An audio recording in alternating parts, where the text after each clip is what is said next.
And we are live. Check that out. Oh, Terry, great to be here. Of course, we are ready. Are you ready and primed for a big show of the Genius Zone? Well, why not, Aaron? Why not? We've come in skidding in that We racing do. car, you know. We Oh. always do that. That's the grand entrance. Oh, you are the queen of preparation. About 30 seconds of it, that's all. No. Hey, I love it, though, because I think it keeps everything fresh. I think it keeps it live. And no one likes this whole, I don't know, like sausage factory pre-prepared rubbish. This is legit. People who watch this show and obviously download it later on, all that sort of thing, they know that they're getting the real deal. Exactly. Yeah. Well, it's live, isn't it? Live. I mean, people are petrified of going live. I love it. I think it's got so much more vibe, so much more atmosphere, but that's just me. You know, we're all different.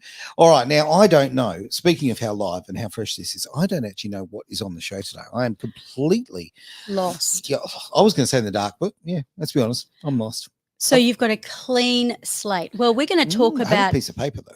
Ageless Mind, Timeless Body. Okay. Now, I got that title from Deepak Chopra. Okay. And he has Ageless Body, Timeless Mind. Right. So I've kind of just, changed it up a little bit. Okay. So, and also Paul McKenna, I've got to actually, acknowledge him as well, because Paul McKenna created a program as a hypnotherapist in the UK. I can make you slim with my words. Well, he and I need a conversation. Come on. It works. It works? It absolutely works. Okay, all right. Yeah. Not hypnosis. We're just talking about good old-fashioned conversation, yeah? Well, yeah. However, Paul McKenna uses a lot of hypnotic wording and a few things, like he goes into the NLP element of, generalization. So if someone's going, everybody who says I'm fat, then he'll say, everybody, the Queen of England. I don't know. Well, probably she's not thinking a lot these days. Oh, well, this is true, Aaron, but there's always other queens around the world. Yes, quite a few. But he really does, bring it down to tin tacks and make people think differently. And that's, of course, what NLP is all about. Because it's about changing your perception and seeing the world in a different way. And if you can look at, yourself in a different way, and get rid of the monkey mind, all those screaming monkeys that had said, you're not good enough, you've put on weight, you're never going to be like your sister, or you're never going to be like that person down the road. These are all the screaming monkeys that go on in people's heads. Not to mention the fact that we develop our eating habits from about 2 or 3 years old. I completely agree with that. Yeah, for sure. I mean, that's why with me, I think I've really fussed about with my kids. I wanted them to eat really healthy food. I wanted them to have those, like me growing up, not a lot of fruit. I'm not going to lie. It wasn't sort of anything that was readily available. But then because I saw that when I had kids, I mean, our fruit bowl, it looked like something from Rio de Janeiro. Like it looked like a hat, during Mardi Gras. Like it was crazy. Oh huge. my! It was so much color. I'm not even. And you still didn't want to eat the fruit, even though it looked like that. Oh, do as I say, not as I do. Like I gave it to the kids to eat, but I'm not even kidding you. I literally, for the kids, I had a fruit bowl that was about, I'm going to say, at least 750 mil long. Okay, my goodness, it was huge. It had every color known to man. It was like that. There was kilos and kilos. And the wonderful thing about it is because they grew up that way, they'd walk over and just pick a piece of fruit, right? They're not looking for a processed bit of food or anything. They know that they can get something nice and natural, and away they go. So, Well, you know how humans are really rebellious at the core? Yes. Quite often, if our parents are wanting to say, you've only got to eat healthy food, make sure you eat everything on the plate. Did you ever hear that? Waste not, want not. There's starving kids in Ethiopia. And then if you're someone like Ian, you'll go, who? Name one. Name one. Yeah. Now, I want a stat deck from these kids in Ethiopia. I want to know what's going on. Yeah. So true though. But growing up at school, they always mention the kids from Ethiopia, which, obviously I care about. Of course. Yeah. That was the whole idea of the conversation, right? Yeah, it certainly was. And of course, I'd like to ask you, when you were a kid, did you ever chuck a tantrum? Oh, I reckon I could chuck an absolute magnificent. I can imagine that. Yeah. I can so imagine that. So here's the thing, right? Some parents will go, if you keep on being like that, if you keep chucking a tantrum, you're going to miss out on sweets tonight. Ooh, or the other way, toward or against, toward motivated or away motivated. Or if you stop screaming, Aaron, I'll give you a lollipop.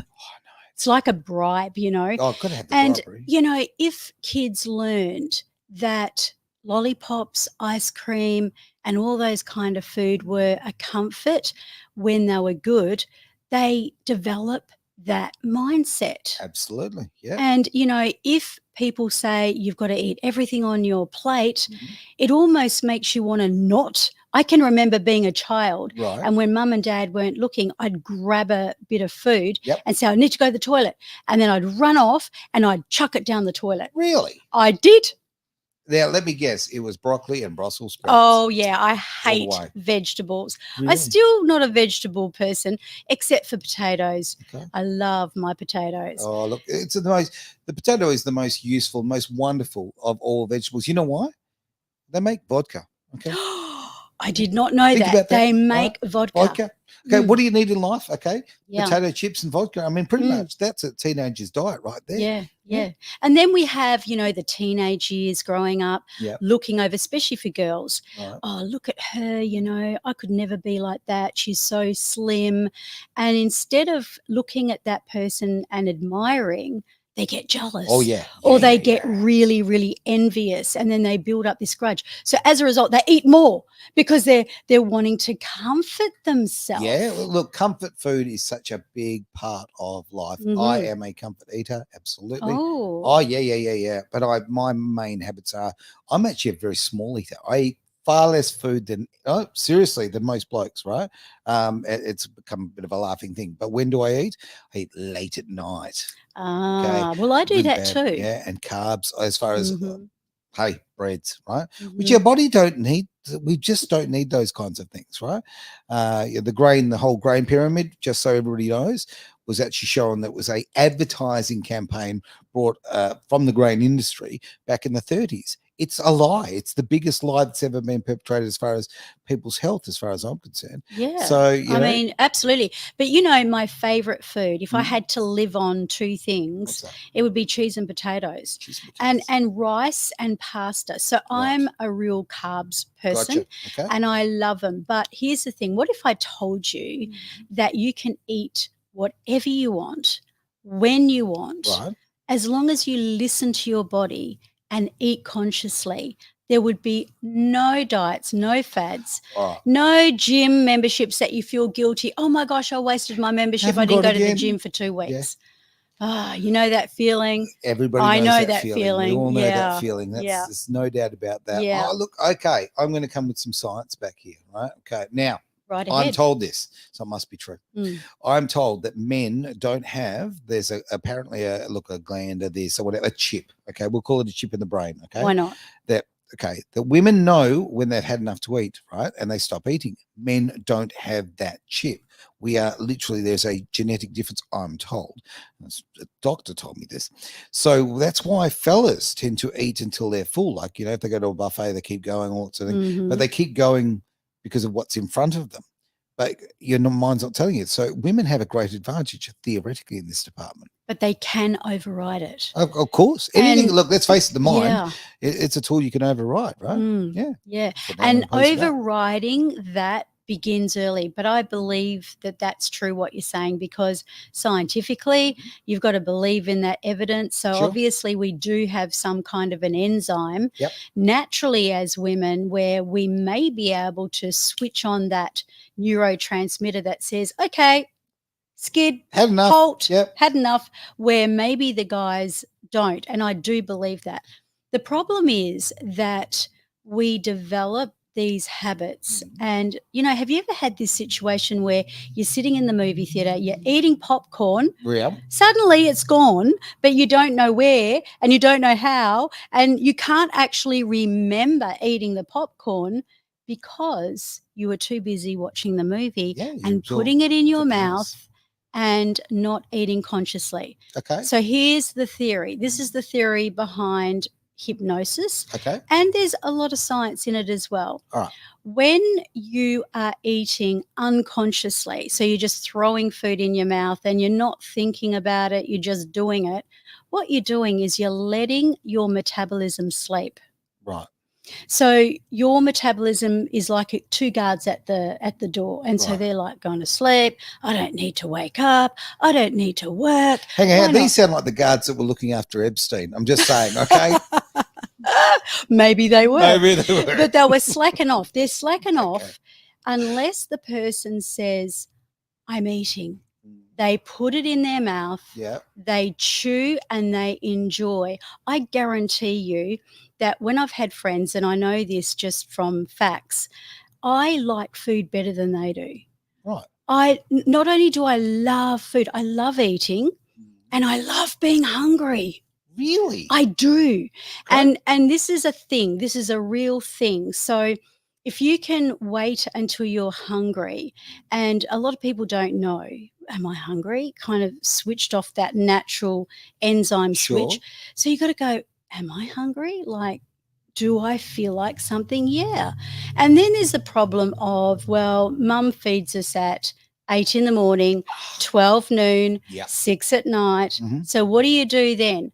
Well, that's where you do control mum's, message about don't eat all of that because you won't eat your dinner. Mm-hmm. There is some truth in that. But let's just say at 5 p.m. you're starving. Sure. Mum's got dinner ready, usual 6 p.m. time. Sure. And what you would do is take the edge off the hunger, but not go the full way. You're just not yourself when you're hungry. No. Yeah, you get hangry. You get hangry. So I don't suggest that you ignore that. You do have to listen to your body. But by eating and then just taking that little edge off, when dinner comes around, you look at it. You really study it. You smell it. You savor it. And then everything you take in through your mouth, you taste. Okay. You don't just swallow it whole and let it enter your stomach while the guards are asleep. Okay. So you've got to switch on. Those guards have got to work. So they're going, hang on a minute, she's eating. Oh, we better go to work. Yep. So away they go and they start ticking over. So here's the Paul McKenna rules for you. Okay. And the rules are there are no rules.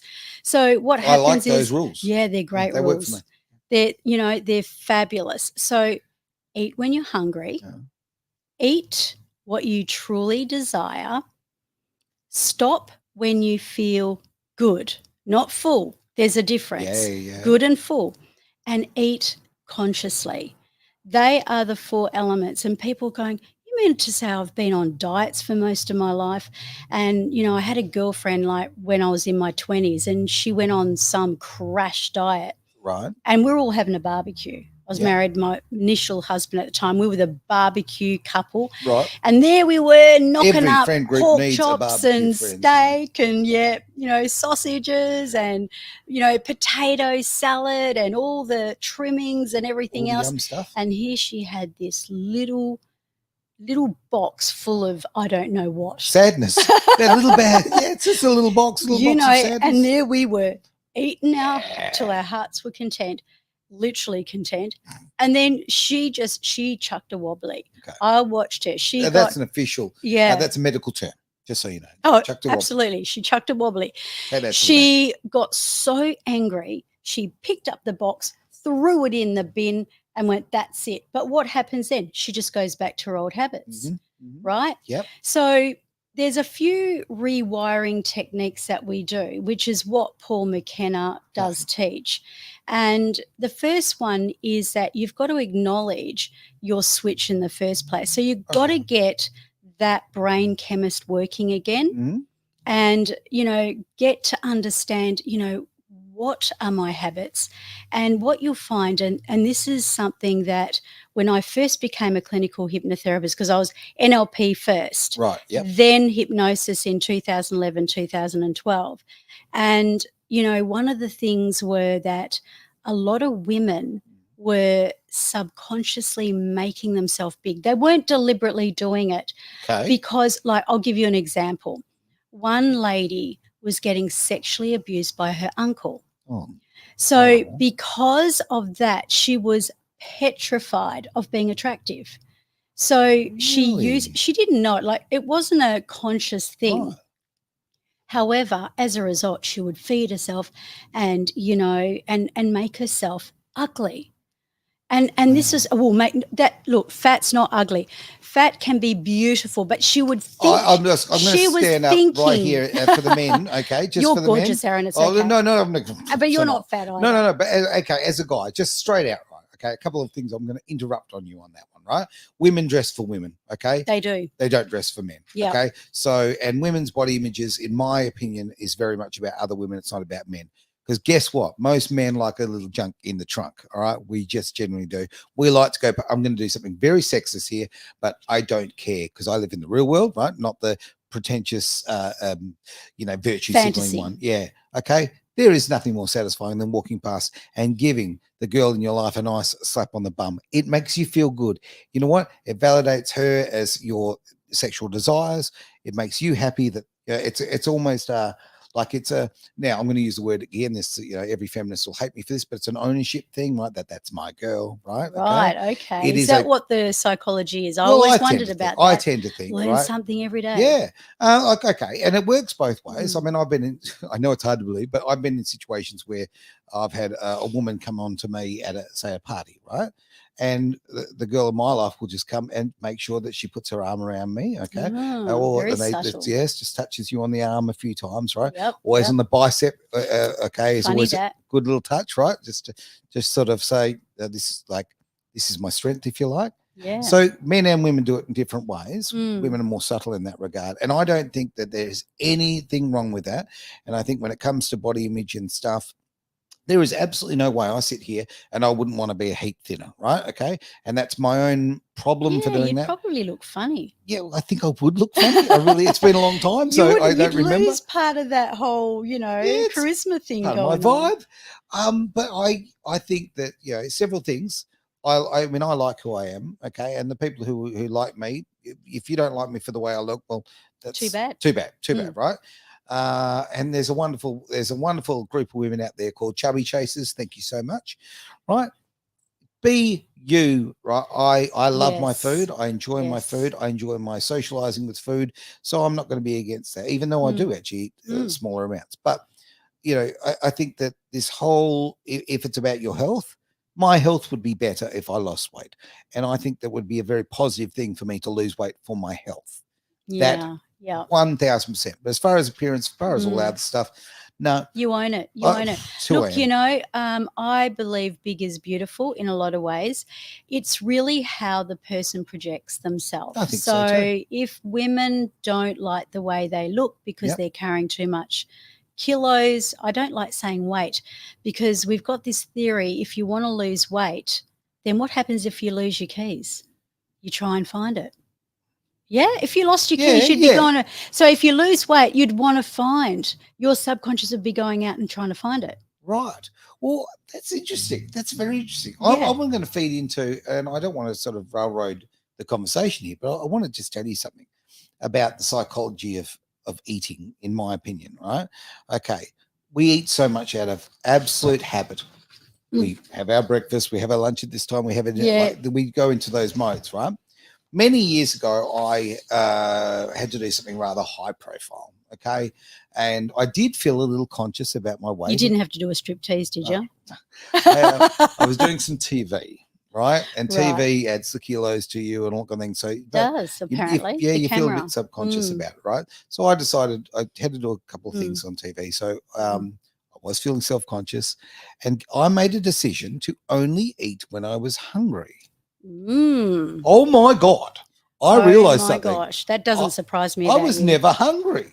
And when you no, I mean this, it was ridiculous. Now, in the space of 3 weeks, I lost 11 kilos in 3 weeks. I only ate when I was hungry. And I didn't go and eat just diety kind of things. I ate what I wanted, Yeah, but only yeah. when I wanted it. Yes. And I realized very quickly that, like, okay, oh my word, how much do I eat out of habit, not actually desire for the food? So have the nice food, right? But just again, I mean, don't be silly about it. Everything needs moderation. Yeah. But so much, and this is an NLP to me, right? My interpretation in so many ways is about the fact that this is about, you can tell your mind, you can train your mind, you can go, okay, I don't have to use that habit. I don't have to live by that habit anymore. I can flip that switch and I can go, I'll only eat when I'm hungry. I'll only do this. Or whatever. You can treat it like walking, let it be a natural thing. I think people, really spend too much time thinking about it, and then it's really off-putting.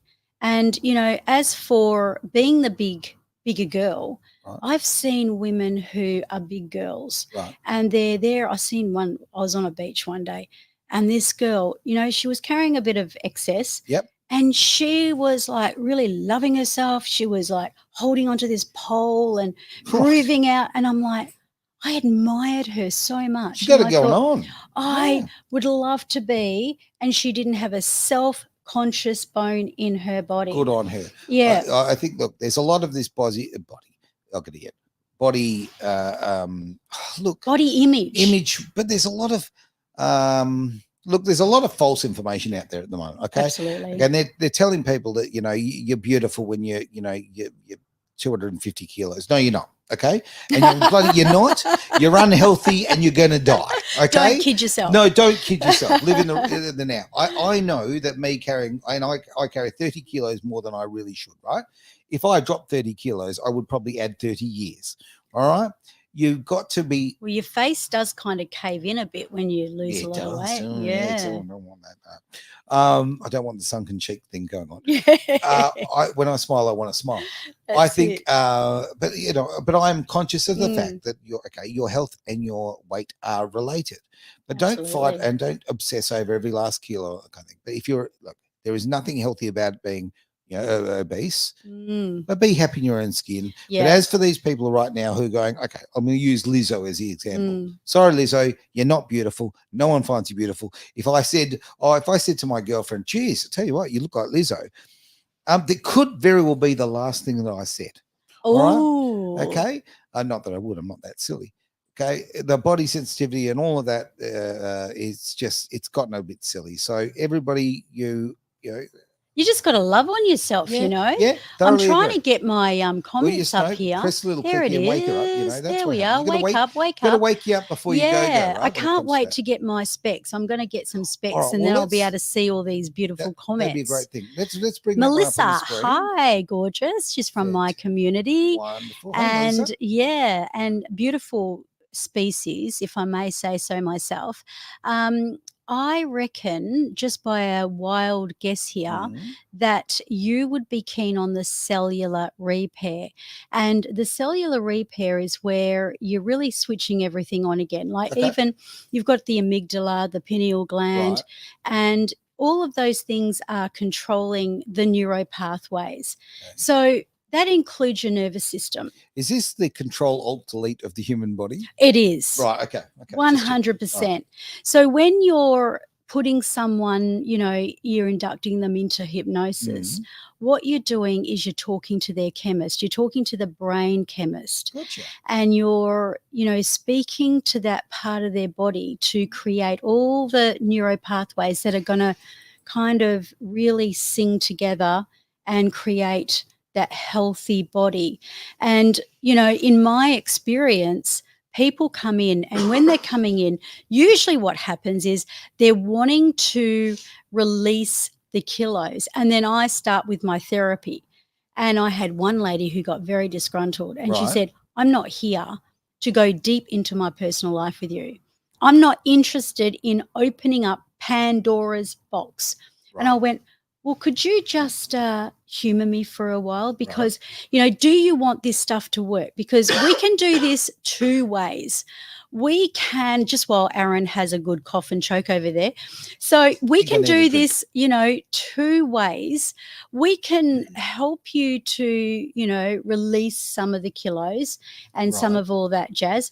And then 6 months later, you can come in and see me and you'll be doing it again. Okay. It's like a diet. You go to a diet and then the minute you stop, bang, on comes all the kilos. Yeah. But what if I told you that we go back and we clean up? Because remember that story I told you about a girl or a woman who, when she was a little girl, she ate subconsciously to put on the weight to make herself revolting to her uncle. That's what she thought.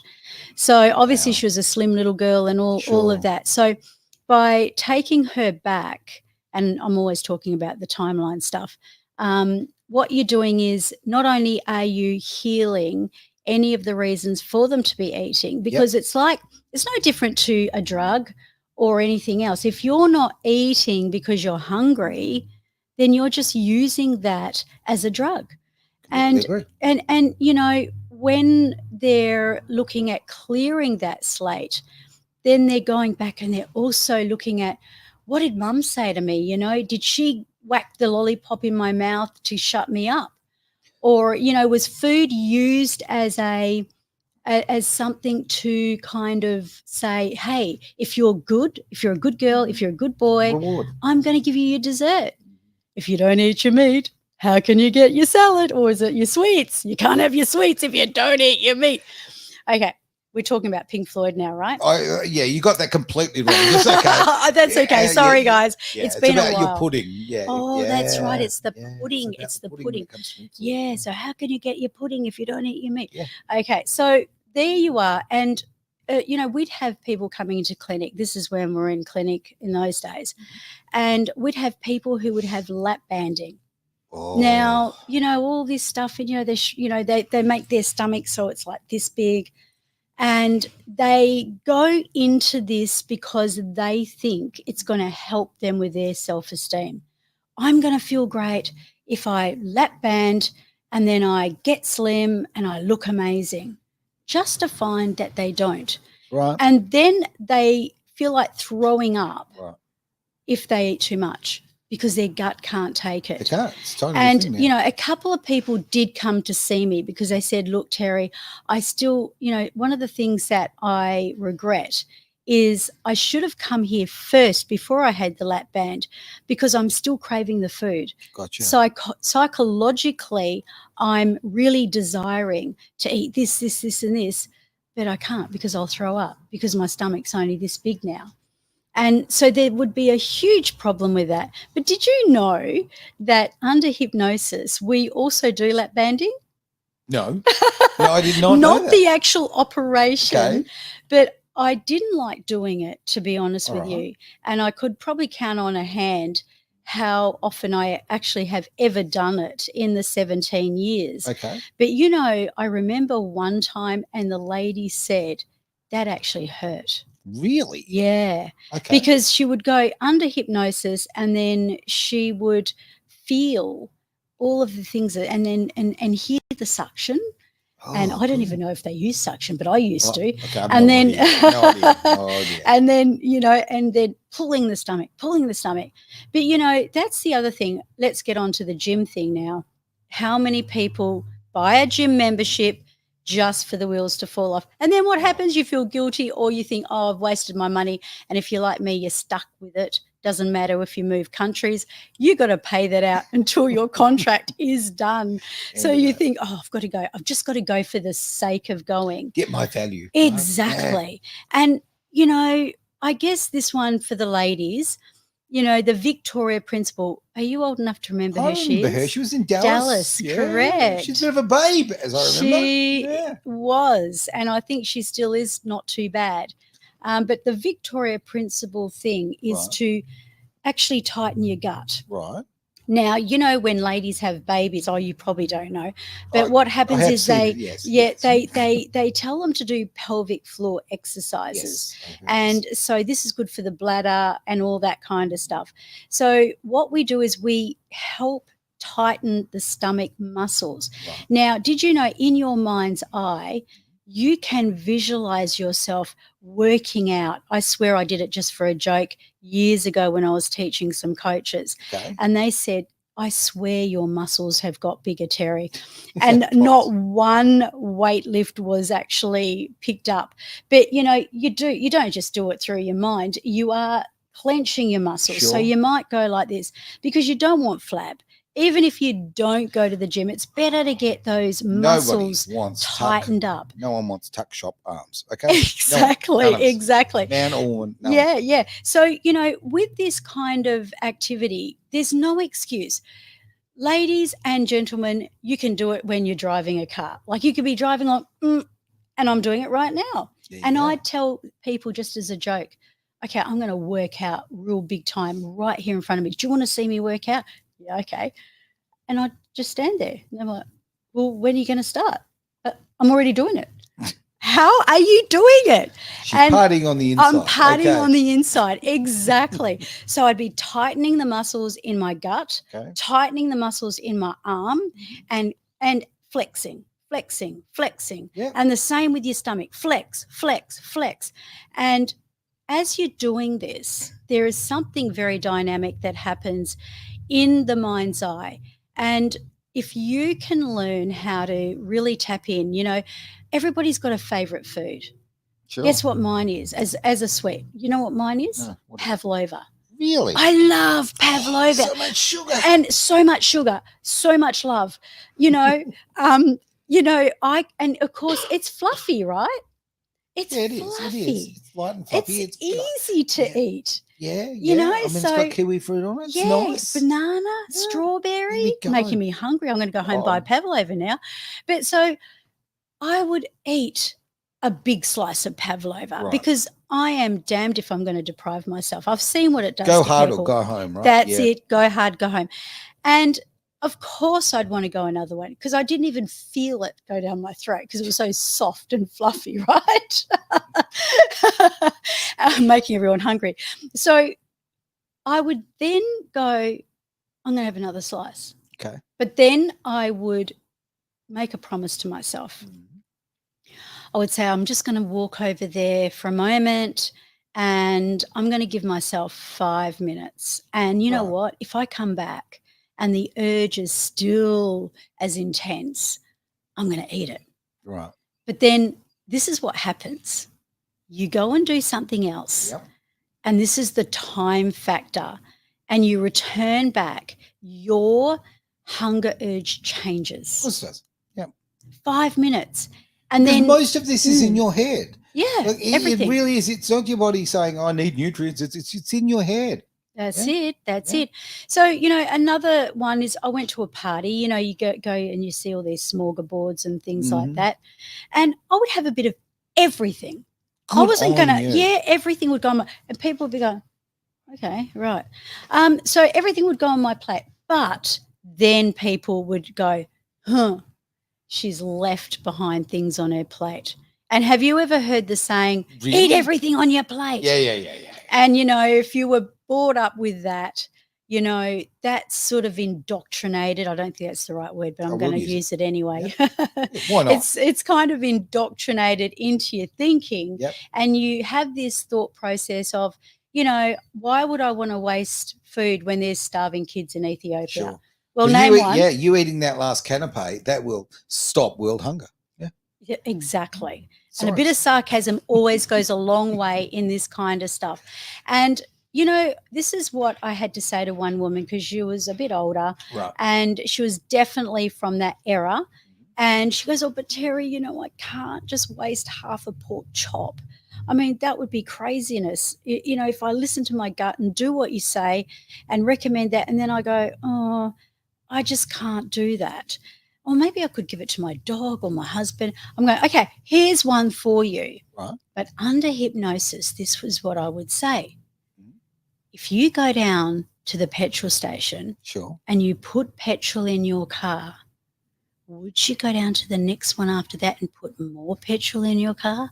You wouldn't, would you? But there's still space in the tank. If it's my tank, yes. Because I'm stingy. It's a good point. Yeah. So you shouldn't have said that because to think of it, I have this thing where I only put $50 in my tank. Oh, really? Yeah. Yeah. And in 2024, that's not a lot of use. That's right. I've got a hybrid though. So yeah, so that's the thing. I thought we were friends, and you tell me you drive a hybrid. But if you told me I could come on the racing course and drive one of your hot rods, Aaron, I'd be there quick as a flash. Okay. As long as I drive. You've redeemed yourself. Jet engine? That's right. Yeah. Jet engine. I've never driven anything with a jet engine. Haven't you? No, I like those jet engines. Right. Have we gone off on track? We always do. Actually, you've got a big bunch of questions. Okay, let's go. Into, right? Let's go. Okay, so let's jump into it because I love the fact that Edge is interactive. I love the fact that we've got fantastic people online right there. Now, I believe I can see Melissa from earlier. Thank you very much for that comment. Did you want to bring that comment up on the screen? Actually, might be nice if you could do that. Okay. Now you're testing my skills, mister. Yeah, fantastic. And Anita as well. Fantastic to see that. Really appreciate all these comments because this is the thing. We can be nice and interactive. But let's do it the old school way here. I'm going to read these. Do you want me to keep Melissa's comment up? Yeah, why not? Can you read it? Not unless you make the screen big because I'm old. I know, right? Yeah, you got to go. No, down there. See, down there. The bottom right. There. Up. No, that's just having issues. We don't keep going up a little bit more. Oh, forget it. It's all right. Doesn't matter. That one there. That one there. We'll use that one. Okay, That'll do. All right. Okay, fantastic. All right. So let's go into the questions anyway. Now, this is James from New York City. I think that's our first New Yorker that's got in touch with us. So that's very Hi, James. Cool. He's going to be asleep right now, but he'll watch it later. People watch this later, so that's great. Yeah. Okay, so how can NLP and hypnosis help rewire my thoughts to improve my health, considering that cells eavesdrop on thoughts? Wow, he's been reading Deepak Chopra. Is that right? Okay, that's a Deepak Chopra. Right. I'm glad you said that. Was it James? It is James. I'm so glad you said that because I might have said it in the beginning. But Deepak Chopra says that the cells of your body are eavesdropping on your thoughts. Right. So if you're wanting to rewire, so I'm going to turn this because was it a health question? Was he about health or just weight said how management? can NLP and hypnosis help rewire my thoughts to improve my health? So okay, so it is a health one. Okay, so that's going to be easier, and you must have read Deepak Chopra. Get your tongue around that, Terri. Because what happens is, have you ever heard of when they did a test? So Deepak Chopra is actually a medical doctor. Yep. But he also practices some of this stuff where it's more holistic. Gotcha. And he asked himself the question, why is it that some of my patients who are terminally ill actually go into remission and go on and live very healthy lives? And then the same ones with exactly the same prognosis, bad news for them. Okay. Now, what happened here, and that's where that saying came from, that that the cells of our body change. Yes. And, and it happens when we're younger, they renew much faster. Yeah. So what happens is, if that's true, if our cells are renewing, then why would we still have a disease? I have always wondered this. Like they say that, okay, your body effectively renews every single cell in a 7-year cycle. That's what I read many years ago. Absolutely. Right? So, okay, then how does cancer work? How does this work? How does what work if you're renewing those cells? Yeah. So I'm curious on that. I know. Okay. I've asked doctors. And I believe the answer for this one. Okay. I really, really, in all my heart and soul, I believe the answer. Okay. And that is because people carry a lot of hate and bitterness, and there is no doubt that cancer comes from that. There is that element of, people get that all the time. I mean, let's face it, you and I have had that. But the difference is that the ones that let it go and they rejuvenate it, that's when the cells. So let's just say, for example, someone comes along and they've got a disease. We'll just call it any disease. Don't go to sleep now, Aaron. I'm not going into my hypnotic talk, okay? So this comes along and they've got this disease, and then all of a sudden they go into this world where they go back and they actually purify their thoughts, and they go back and they do a lot of healing in their life. So they've let go of a lot of the bitterness and the hatred and all that kind of jazz. And then that means that the cells come back as new cells. But on the other hand, when they're still thinking the same thing, they're getting the same thing. So even though they've still got the renewal of their cells, your mindset's changed the result of the cells. Is that what you're sort of saying? Yeah. Look, I mean, I don't know. I really don't know. I know this. I know that, okay, sometimes good old-fashioned mind over matter. Sometimes you might be going, okay, I've got a flu coming on, and then I go, I don't have time for the flu, okay, and I've determined not to get the flu, and I just won't. And I just won't. And I genuinely actually believe that's me using the power of my own mind to go, no, I'm going to get above this and let the positivity of it, if you like, let the cells do their work, right? And not just succumb to it. Whereas if you're in a different mindset, you might be down on yourself, or things aren't going well, whatever, then you can let it happen a lot more freely. Now, I'm not saying that you can stop illness by positive thought. But I've kind of experienced a little bit of it. Exactly. Yeah. So do you think for 1 minute, because I know when I was in my 20s, I don't know whether I told you this, but I was in real estate. You did? And, okay, so it was a family business, and I was an absolute crazy girl. I mean, I never stopped. If I was signing up an offer, I'd be out there at 10 at night. Okay. And I even sold 2 houses where the vendor bought the purchaser's house and vice versa. And they didn't know, and I literally had to tell them at the end when everyone's signing the contracts. So I said, let's all go inside, and I literally was doing this with the contracts, just so they could sign. Oh, hang on a minute, did the vendor sign in the right spot? Or that?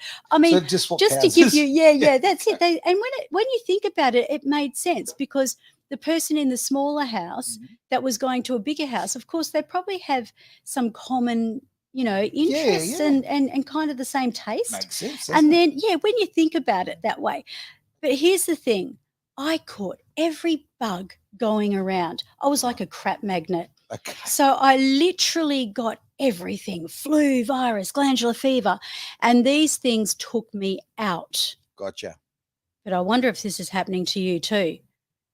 When I think about it, I didn't know it back then. I think it did that because it was the only way I could stop. It's the world kind of telling you it's time to slow down. Universe, your subconscious, your superconscious. Terri, slow down. If you don't slow down, this is going to happen. So I'll give you an illness. Remember, the subconscious doesn't know the difference between fantasy and reality. When you said that the first time, I kind of like my mind goes all over that statement, and I can't find a hole in it, to be honest with you, because I kind of want to find a hole in it, because it just doesn't. It just does what it does. It's almost like a small child. It just gets what it wants, and it doesn't think about the consequences. Oh, wouldn't you want to be a small child? No consequences. I love that idea. And so that's the thing, the superconscious is going, well, I'm going to save Aaron from being flat out busy by giving this lovely cold. But then Aaron goes, you know what? Stephen. Sorry, but not sorry. Yeah, I've got too much to do. You got no time for that. That's right. But see, remember about your elbow? Yeah. Oh, yeah. Look, it tries everything, right? It does. But okay. It forgot you weren't a tradie, though. How? In what respect? Well, it didn't think of the fact that you're a radio announcer. Sure. So if it had figured that out, you might have lost your voice instead. It's so true.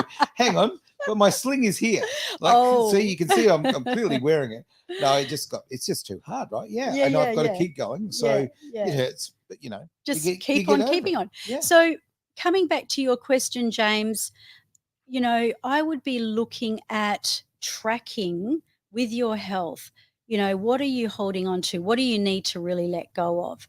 And if you can do some work on your mindset, and especially if there's unforgiveness is, that's the biggie. I thoroughly agree. That's the biggie. So if you can really, and even if you can get some support, get the right coach, hypnotherapist, NLP practitioner, or someone who does deal with the subconscious, who can help you eliminate that.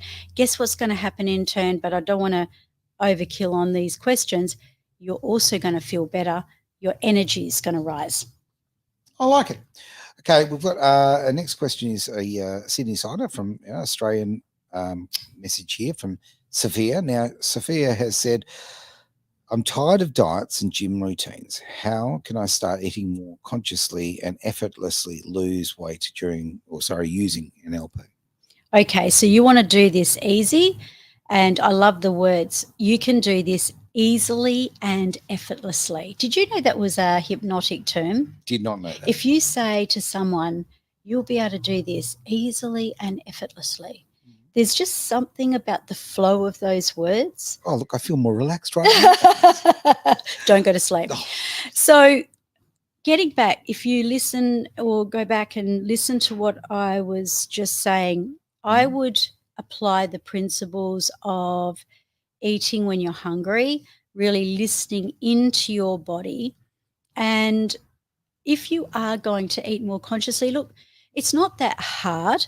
It just means that I'll give you a little example. So going somewhere once and there was all these beautiful sweet cakes and they all looked really super yummy. So I put 2 on my plate. Again, people look, okay. But remember, I don't believe in the waste not, what not. So anyway, I picked up the first one, had a good old feast on the first one. I picked up the second one. I put it in my mouth and I thought, oh, that doesn't taste too good. I'm not putting this in this body. And I threw it out. Right. What were the reactions from other people? I think someone was actually walking behind me and I was actually talking to myself like, no, you're not going into my body. Boom. I don't care though. Yeah. You know, if they heard what I said, I'd quite easily sit down with them and tell them the reason. And that is that, you know, if you are going to put something into your body, make sure you like it. It's so true. I mean, would you go out with someone or whatever because you didn't like them? I've done that. I have done that. But right from the beginning, you didn't like them and you still went out with them. Yeah, I had other attractions. I'm just going to say that. Oh, I see. They had big feet or something. Yeah, something like that. We'll go. Gee, I'm with it tonight. Okay. I'm going to go to our next question. Now, this is from Carlos from Madrid. I laughed very quickly about that, only purely and simply because I know a Carlos from Madrid. So if it's you, Carlos, that's fantastic, mate. Hello. Hello, great Carlos. to see you watching the show. Really appreciate it. Now, he has put, what is $1 billion energy and how can I use your techniques to feel younger and more energized? Well, I'm thinking he's in one of my memberships. Okay. Can you do me a favor? Could you pass me that mouse, please? Yeah, of course. Pinch that from you. Yeah, okay. While I'm talking. Okay, so one of my programs, Master Key 1, is $1 billion energy, ageless mind, timeless body. Right. And $1 billion energy is obviously what the reason I call it $1 billion energy, and I really should call it $1 trillion energy, is because who doesn't want to have that kind of energy in the first place? So what the whole meaning of that is, it's about being really conscious about your energy. A lot of people, you know, especially people that don't understand about this work, they might let day by day simply just go by and feel lethargic. Or have you ever heard people saying, oh, I'm so exhausted? And I mean, it happens to all of us, right? It really does. But we've got to be aware of that exhaustion and understand that usually 9 times out of 10, exhaustion comes from what's going on in a person's mind. So the more that they're thinking about something, the more exhausted they're actually becoming. So I would check your mindset, not that you're asking for it, but you're asking, what is it? Well, that's really what it's based on. It's based on the fact that your energy is worth all the money in the world. I mean, there are billionaires out there right now, so we should say $1 trillion energy. Oh, yeah. $1 billion is so last week. Yeah, I know it is. I remember when being a millionaire was a big deal. I know. Now everyone's a millionaire. Pretty much. Yeah, if you've got a house. Pretty well. Yep. Okay, now let's have a look at this one. Now, I hope I pronounced her name correctly. Is that Aisha from Cape Town? If I mispronounce your name. Is that in Perth? Cape Town? No, that's South Africa. Yeah. Oh, okay. They're coming in everywhere. Yeah, look at that. I did it very poorly, but I tried it. Now, can hypnosis and NLP really reverse aging mentally and physically? Ooh, how do I start? Well, start with your mind. Good start. If you think that you're old and you really tell yourself that you're old, or you tell yourself anything for that fact, think and you shall be. Yeah, okay. Whatever the mind can achieve, you will, conceive, as Napoleon Hill says. So the ageless mind and timeless body is about you seeing yourself as being young, instead of, because a lot of people have got these ideas, and I hear it all the time, especially women, perimenopause, or then they're going to go through the change of life, and they follow this linear kind of line. This is where I'm supposed to be right now, kind of thing. Yeah. So they honor it. I don't think you should honor it. A lot of them do. Oh, look, the old joke, you're only as old as the girl you feel, right? Or the man you feel if you're, My husband's got that joke. It's a great system. And I wholly subscribe to it. But at the same time, honestly, it's such a psychological thing about age. I know my body's getting older. I know that, that there's wrinkles there. I know that, everything's 2 inches lower than it was a few years ago. I get that. I accept that. Well, you can picture yourself upside down. Oh, what a great idea. That'll work.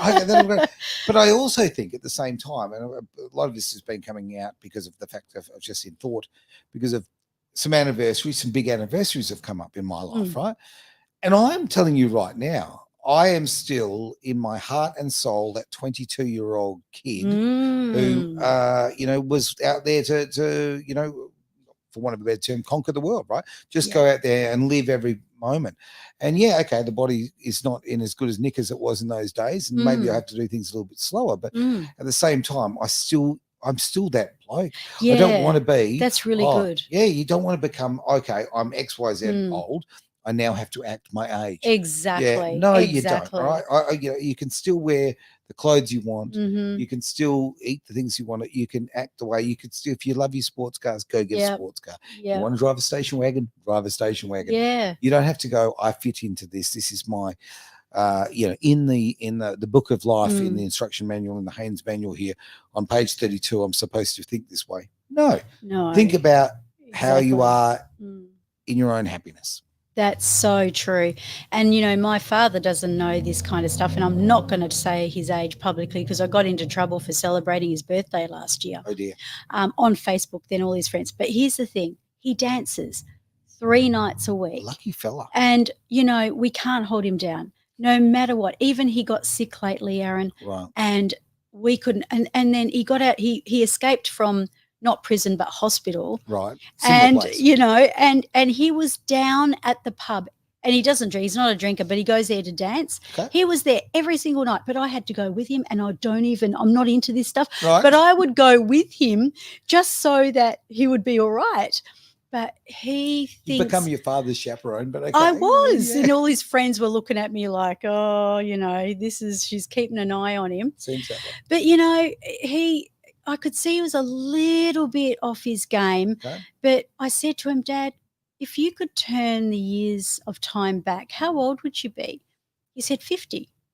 And I know that he lives by that 50-year-old self. And as you said, you kind of go back to the 22-year-old self. Oh, And, what I would say to this lady is go back and remember those younger years. Don't tell yourself just because you're getting older, this is what I have to do. So that would be my answer on that one, Aaron. I like that very much. I really do. I've got time. We'll sneak in one more question if we could. Oh, yes. We're at 3:58 already. Yeah, we are running out of time. My word. Okay. I'm going to go with, we'll go to Maria from Berlin. Okay. What do you mean by primitive birthright for health? How can I reclaim that through your method? I've never heard that term. Yeah, primitive. Okay. So this person's obviously been in my membership. Cool. And understood what that means. It's about going back to your grassroots.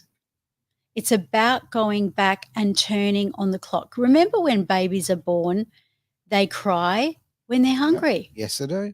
They know when they're hungry. That's grassroots. That's going back to primitive baseline stuff. Right. And switching on that switch that, says, oh, I'm hungry. We turned that switch off. That switch got switched off probably about between 3 and 5 years of age. Okay. So I would say the way to go back to that is to get some assistance on it. I would definitely say that unless you're really, really good at imagining or meditating, you could meditate. And I do teach self-meditation. And you could imagine yourself going back to when you're a child and set that intention and perhaps write that intention down. I'm going to go back to my primitive self and switch on my need for metabolism, for hunger, and tapping into my natural born innate babyhood of knowing when to eat. I love that. We can't do this online. We've, of course, can on edgeradioaustralia.com. So if you're listening to the radio show right now, live around the world on edgeradioaustralia.com, you can enjoy the song that I'm about to play, because I kind of think it works in really well with what we're talking about. It is Dream. Things can only get better. It's Edge Radio Australia. We are part of the Genius Zone. Catch you soon.